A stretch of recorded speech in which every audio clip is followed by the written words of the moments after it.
Well, hello, friends. Let's get to know each other just a little bit with an old icebreaker that's very classic. One of the things on this slide is a lie. I am the CEO of a $250 million corporation. I oversee an aircraft fleet that would be the 8th largest airline if we looked at fleet size. I oversee an aircraft fleet that would be the 13th largest Air Force by fleet size. I lead more than 69,000 people. I pay $35 a year to serve as the volunteer CEO and commander. If you chose the first bullet as the lie, you would be correct. Everything else on this slide is accurate. I am the volunteer CEO and national commander for Civil Air Patrol, the United States Air Force Auxiliary. We are 69,000 volunteers plus, and we are volunteers serving our communities, saving lives, and shaping futures. We do that through 3 missions: aerospace education, emergency services, and the cadet program, utilizing a fleet of more than 540 Cessna aircraft. Each year, we impact approximately 500,000 youth with our aerospace education and STEM products. For all of those things, I pay $35 a year. Some of you are looking very confused, and you're saying to yourself, did she say she volunteers with all of her spare time? Indeed, I do. How can that be? Volunteerism is down in most states and has been in decline for years. Why would she do that? Did she say she's a volunteer CEO and commander? Is that even a real thing? I assure you it is. I competed for this position with other volunteers who also wanted to hold it. Did she say that she pays to volunteer? What's with that? Did she get chosen last for dodgeball also in PE class? It's true. I was chosen last for every sport in gym class, and I do pay in many ways to be a volunteer. I pay my $35 a year dues. I donate to our foundation, as all good corporate leaders do, for causes that are strong, that they believe in, and I pay in opportunity costs. I could be seeking a college presidency or vice presidency, and that would send me a very large traditional paycheck. Instead, I choose to volunteer. And that's what I want to talk to you about tonight, why I choose to volunteer. So the picture of me on the left is me with my first aircraft, only one in the fleet at that time. But apparently I had an interest in aviation from a very young age. And I put a lot of hours on that airframe because apparently it was one of my favorite toys. As a child, I thought I wanted to fly, and I wanted to join the military to serve my country. Unfortunately, the tumor that doctors took out of the left side of my head when I was 9 months old meant that dream would never take flight.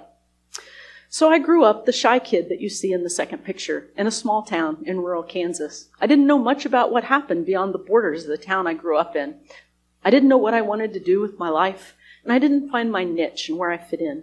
I had challenges like all young people.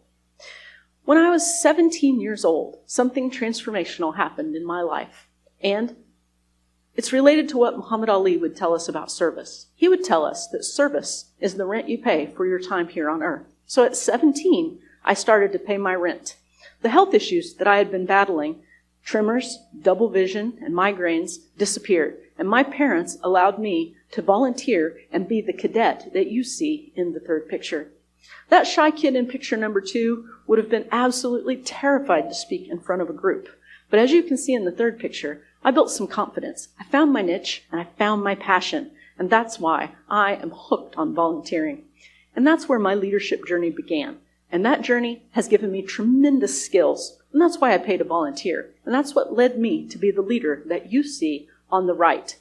Now I interact with members of Congress, individuals at the Pentagon, general officers, and on occasion, I even speak with the Secretary of the Air Force. I'm a CEO of a corporation. I'm confident, and I'm not afraid of speaking. So it's not all about me, though. I'm a servant leader. So let me tell you a little bit about what I get to do. People will tell you that our future in this country is not very bright. Young people are not like they used to be, and we have no idea what they're going to do with the world.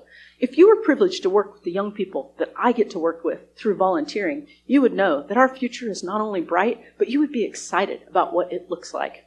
Let me introduce you to one of the people I get to work with. This young cadet just finished our program. That's a feat that only 0.5% of young people are able to do.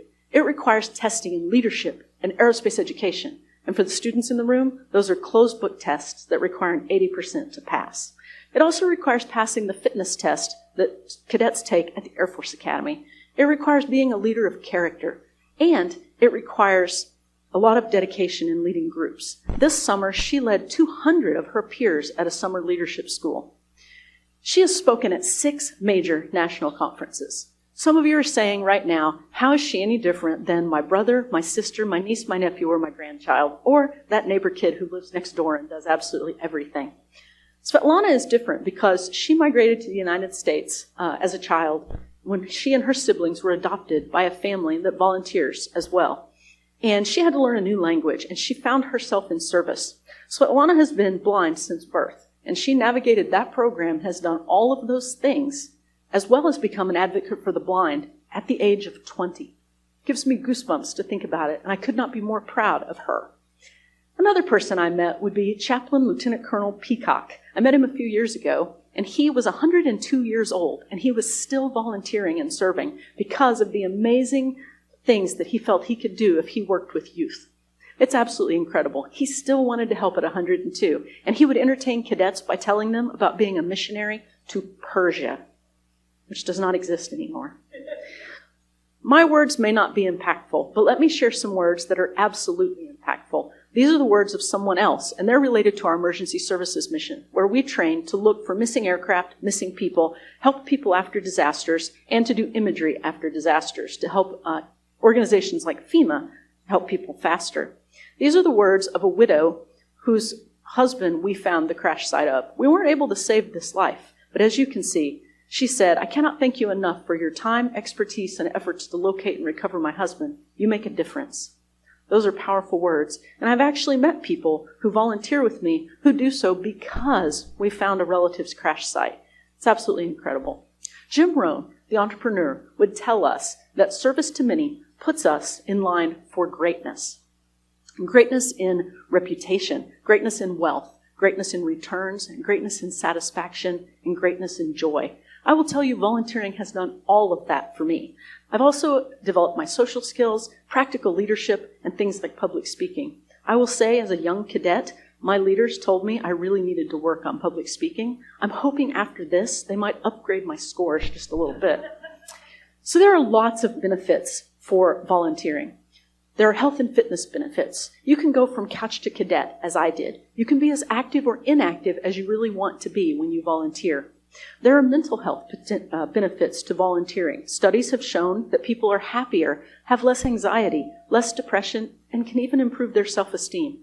Abraham Lincoln would tell us that is because when we ease the heartache of others, we forget about our own. It can also have an incredibly positive impact on your career. I will tell you, I would not be an early college leader. I would not have been a community college dean without the great leadership skills that I learned volunteering.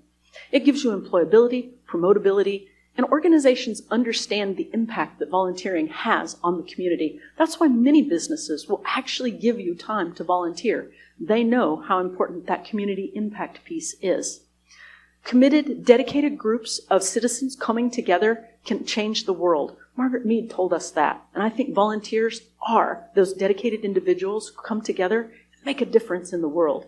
They make our communities and our world better.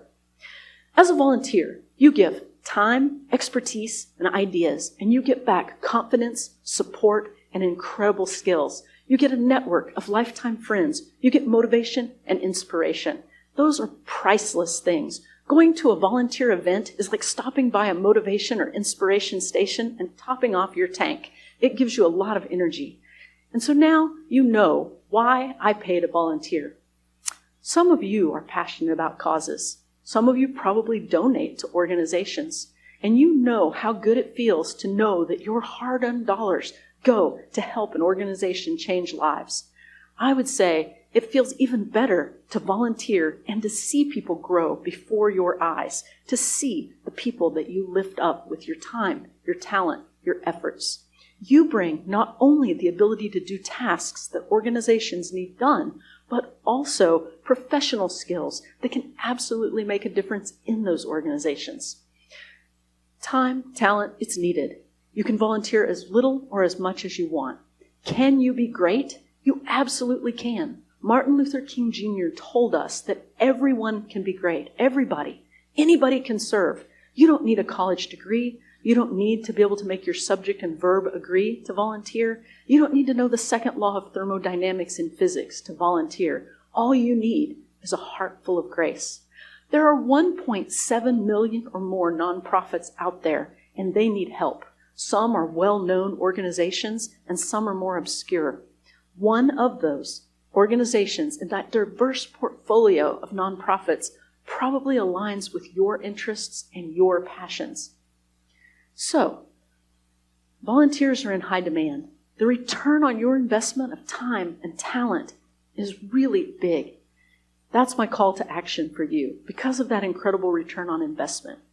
Go out there and change attitudes, save lives, and shape futures, and make our world and our communities a better place. Go out there and volunteer, even if you have to pay to do so. Thank you.